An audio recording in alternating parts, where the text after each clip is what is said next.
번 배우게 되면 아이들이 문장의 세계로 들어가요. verb라는 개념을 가지면서부터 문장에 대한 접근이 되는 거죠.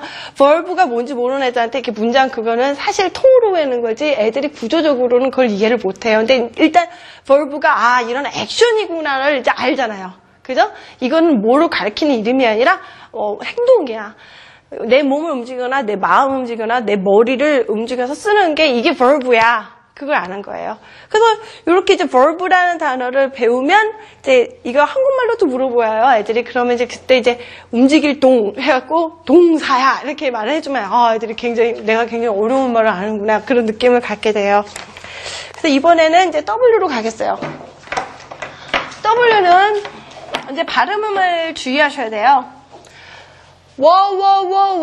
W잖아요. 그래서 W 쓰시면 되는데 그 다음에 나오는 모음 있잖아요. 거기에 맞춰서 이제 입모양을 주의하셔야 돼요. 애들이 특히나 잘 헷갈려하는 단어 중에 하나가 이런 발음이죠.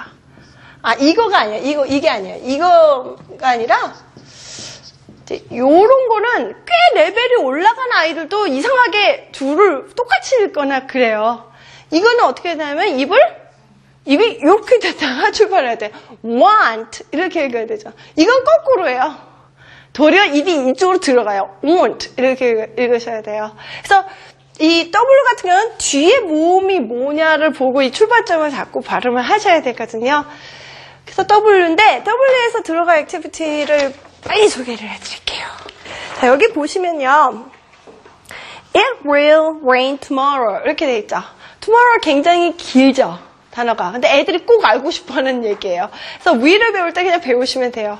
그리고 알파벳을 한동안 긴 단어를 많이 보는 게 훨씬 애들한테 단어에 대한 두려움을 없애줘요. 그래서 알파벳 하는 동안 지극히 짧은 것만 보게 하시면 안 돼요. 원래부터가. 그래서 내일 비가 올 거야. 그리고 이렇게 이제 써 있는데 will이랑 또 하나 하려는 목표가 뭐냐면 WH로 되는 그 의문사를 배우셔야 돼요. 근데 이 의문사는 이게 사이트 워드로 접근을 하는 거예요. 이게 WH 발음이 어쩌고 이런 설명이 아니라 한눈에 보고 알 수 있게 해야 돼요. 그러려면 많이 봐야 되는 거죠. 근데 이 종이는 굉장히 재미가 없게 생겼어요. 그래서 이거는 컴퓨터로 찍기는 굉장히 쉽죠. 이거 찍는데 몇 초 안 걸려요.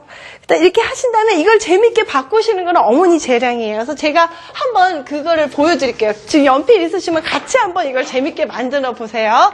자, 예를 들어서 이제 처음에 나가면 후라고 돼 있잖아요. 그럼 옆에다가 사람을 하나 그리면 금방 재밌어지는 거예요. 그러니까 지금 그리세요. 한번 그걸 변형시키는 것도 연습을 하셔야 돼요. 그 다음에 이제 what이잖아요. 그러면 애들한테 이제 이게 사물이다. 그러니까 아이들이 이걸 이 상태로 받을 적에는 흥미를 못 느껴요. 그래서 재미도 없어요. 그러니까 그때 아이들한테 이거 자체를 시키는 거예요. 엄마랑 같이. 엄마도 하시고 애도 하는 거죠. 그림을 what은 무엇, 사과니, 기차니 그런 거 있잖아. 그 무엇이야. 그러니까 너가 좋아하는 거 그려봐. 그렇게 얘기해. 너가 하고 싶은 거, 그거 물건 그려. 이렇게 얘기하는 거죠. 그 다음에 where 맞죠? 그러면 어디? 이거 어디니까 나는 집을 그려. 넌 뭐 그릴래? 그렇게 하는 거죠. 그 다음에 when이에요. when은 시간, 언제냐는 뜻이거든. 그러니까 언제인지 알 수 있게 이렇게 하는 거죠. 이렇게 그림 그리면 그거 훨씬 예뻐졌죠. 그래갖고 이제 문형 연습을 하는 거예요. 애들마다 여기다 그리는 게 이제 틀릴 거 아니에요. 그래갖고 이때 구문 연습을 하는 거죠. 이걸 넣어갖고.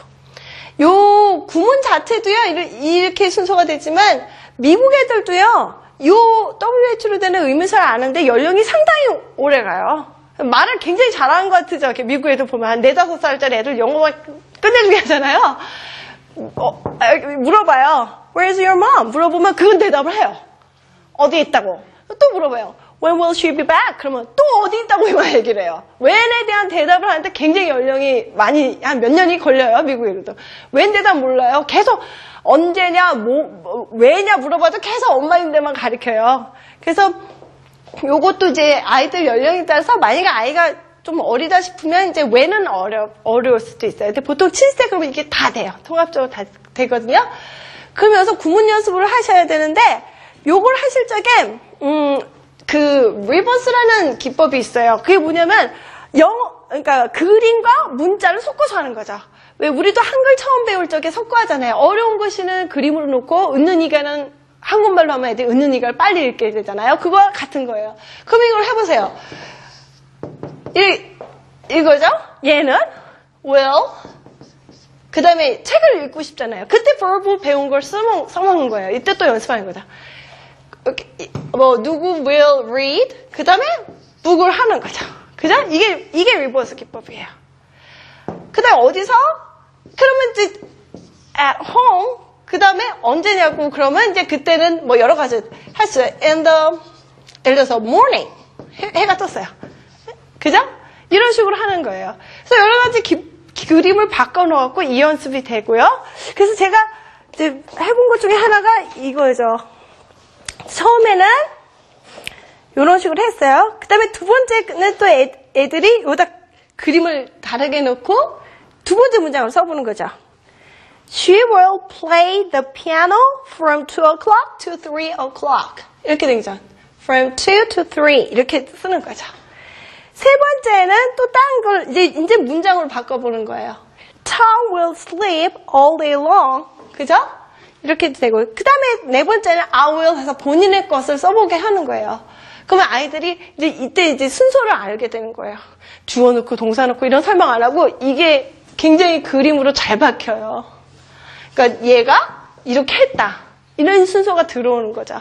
그래서 이렇게 리버스 기법으로 처음에 접근을 시키시면 그렇게 큰 어려움 없이 아이들이 구문에 대한 이해가 시작이 돼요.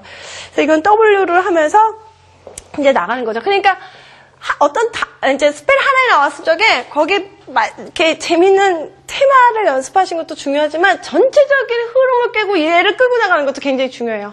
어느 정도 알파벳 진도가 나가면 이제는 센텐스를 해야 된다. 이제 뭘 해야 된다. 문법적으로 뭘 알아야 된다. 그거를 넣어주는 게 중요한 거예요. 그래서 알파벳 끝부분에 갔을 때는 애들이 어느 정도 품사라든가 전치사라든가 의문사 그리고 구문의 순서 이 정도는 이제 알고 끝을 봐야 되는 거예요. 그리고 이제 그 다음 번호로는 이제 X를 들어가겠어요. 좀 바빠요, 오늘은 많이. 바쁜데, X는 이제 크스, X. 이렇게 가시면 돼요. 크스, 이렇게 연습하셔야 되고, 그 다음에 X로 시작하는 단어들은 별로 쓸모가 없어요. X는 중간에 들어가나 끝에 들어가는 단어를 연습하시면서 그걸로 사용하시면 훨씬 낫죠. 그래서 제가 갖고 온 게 있거든요. 보여드릴게요. 이게 바로 제가 준비한 건데요. 이제 여기 보면 렉스도 있고 픽스도 있고 이렇게 있죠. 이것도 포스트잇이에요. 포스트잇이어서 다 뗐다 붙였다 할 수 있는데 애랑 같이 만드시면 돼요. 전부 다. 엄마가 이걸 만드셔가지고 엄마 이거 만들었거들랑 하자 이렇게 하시지 마시고 요거 자체가 굉장히 재밌어요. 그래서 이제 다시 쓰고 이렇게 틀리면 또 쓰고 해서 이렇게 만들었어요. 그 다음에 이제 요거에다가 센텐스를 만드는 거죠. 붙여서 만드는 거예요. 이게 사실 굉장히 온라인적인 감각이에요. 이렇게 되고 이걸 드래그 해갖고 클릭해서 붙이면 와우, you made a sentence! 딴따라따 그렇게 되거든요. 근데 그거를 종이로 바꾼 거예요. 그래서 wow, you made a sentence 이렇게 써 있어요. 그러면 이제 만들어 보는 거예요. 요거를 사용해서 제가 만들게요. 오케이, who? 그러면 Rex예요. 그죠? Rex. 그 다음에 물어보는 거예요. who? Okay, Rex. does what? 그러면 이제 갔다고. 그러면 go가 아니라 이제 went죠. go는 간다고 이게 갔어. 그러면 went. go가 아니라 went야. 그럼 또 애가 went에서 집어서 가는 거예요. 이거 자체도 파닉스 공부이기도 하죠. 또 사이트 월드예요. 이거는 went 같은 경우. So Rex went. So where? To where? 어디로 가서? 그러면 그러니까 to 택시로 갔어. 그렇게 할까요? 그러면 the taxi. 이걸 언제 같이 생각해서 찾아서 하는 거예요. 그래서 누가 빨리 찾나? 괜히 이런 걸 하면 굉장히 열심히 찾아요. 엄마는 그냥 져주기만 하면 돼요. 엄마가 할 일은 그냥 져주는 거예요. 일부러 딴 데를 봐야죠. 그래서 to the taxi. 그 다음에 이제 점은 빠졌는데 이제 점을 찍어주는 것도 중요한 습관이기 때문에 점을 찍고 이제 된 거예요. 그러면 얘가 센텐스를 하나 만들었죠. 이거는요, 좋은 점이 뭐냐면 갖고 다닐 수 있어요. 이렇게 파일에다 놓고 다니면 뭐 밥 먹으러 갈 때, 뭐 밥 사 먹을 때 지루하잖아요. 이거 갖고 둘이 이렇게 놀고 있으면 몇 분 안에 굉장한 합숙 효과를 주면서 무겁지도 않고 너무 좋아요. 그래서 이 단어도 나중에 좀 지나면 자기가 만들어 와요. 책을 보고, 이렇게 책에 있는 문장을 보고 이걸 만들어 갖고, 이제 나 거기 있는 거 똑같이 할 수 있다? 그러면서 이제 몇 개를 갖고 하는 거예요. 무슨 말인지 아시죠? 이제 평소에 많이 읽은 책들은 애들이 그걸 외우기 때문에 이제 그래서 책을 미리 읽어야 되는 거예요. 글을 읽기 전에. 그러면 애가 이제 아는 거예요. 아, 그 문장 귀로만 들고 외웠던 문장을 이제 자기가 이렇게 눈으로 시각화해서 만들 수 있는 거예요. 그 순서에 맞게. 그래서 이런 놀이를 이제 스스로 자기가 창의적으로 놀아요. 그래서 또 굉장히 좋은 기법이고 정말 경제적인 공부죠. 그래서 이런 걸 제가 지금 소개를 했어요. 이게 X로 할 적에 하는 거였어요. 자, 그 다음 거를 알려드리겠어요. Y를 하겠어요. 자, Y는 이야, Y. 이렇게 연습하셔야 돼요. 요건 꼭 3획을 하셔야 되고, 요거는 2획 만에 끝난다는 것도 얘기를 해주셔야 돼요. 아니면 애들이 그 대문자도 이것만 크게 써서 대문자 쓰는 애들 종종 보거든요. 그래서 이야, Y. 이런 식으로 연습을 하시고요. 그 다음에 곧바로 Z로 넘어가겠어요. Z는 Z. 즈 하면서 이게 발음이 될 때까지 연습을 해갖고 쓰시면 돼요. 그래서 Z에서는 이제 zu가 있죠. 이게 굉장히 재밌거든요. 그 사이트 소개를 해드릴 거예요. 그러면 어떻게 하시면 되냐면 벽에다가 이제 동물원을 만드시는 거예요. 동물원을 만드셔가지고 이제 동물들 이름을 붙이는 거. 그 다음에 뭐 eat light. 이제 배운 걸 다 사용하는 거예요. 동물 같은 경우는 이제 문장을 열 때쯤 정도면 문장을 넣어야 되거든요. 뭘 좋아한다. 어떤 이제 verb를 넣어서 it likes to swim. 수영하는 걸 좋아한다. it eats. 뭘 먹는다. 그래서 이제 동사를 넣어갖고 하는 거예요. 그 다음에 이런 것도 만들 수 있어요. 동사 중에는 어떤 거냐면 이제 요런 연습이 돼요. What do you want to see at the zoo? 요걸 주고 1번 동물 이름만 쓰는 게 아니라 이걸 문장으로 전부 쓰게 하는 거예요. 그러면 뭐 어떻게 되겠어요? I want to see 어쩌고 누구 at the zoo를 몇 번은 쓰게 되죠. 그러니까 또 10개 그렇게 욕심내지 마시고 한 5번 정도 이렇게 연습을 하면 애들이 문장 패턴도 연습하고 스펠링도 저절로 외우게 되죠. 그래서 zoo도 굉장히 재밌는 액티비티거든요. 집에서 동물 놀이를 할 적에 이제 farm은 옛날에 했고 이제 zoo를 하면 단어들이 굉장히 길고 복잡해져요. 그거 정도 읽을 수 있으면 사실 책을 읽을 준비가 다 된 거예요. 그래서 여기까지 해가지고 알파벳 Z까지 이제 마친 거로 하고요. 이제 장모음을 해야 돼요. 이게 진짜 리딩으로 가기 위한 이게 커다란 산이거든요. 그래서 요거를 넘는 방법을 가르쳐 드릴 건데, 여태까지 하면서 단모음에서 배운 기법들 있잖아요. 그거를 같이 다 여기다 넣으시면 돼요.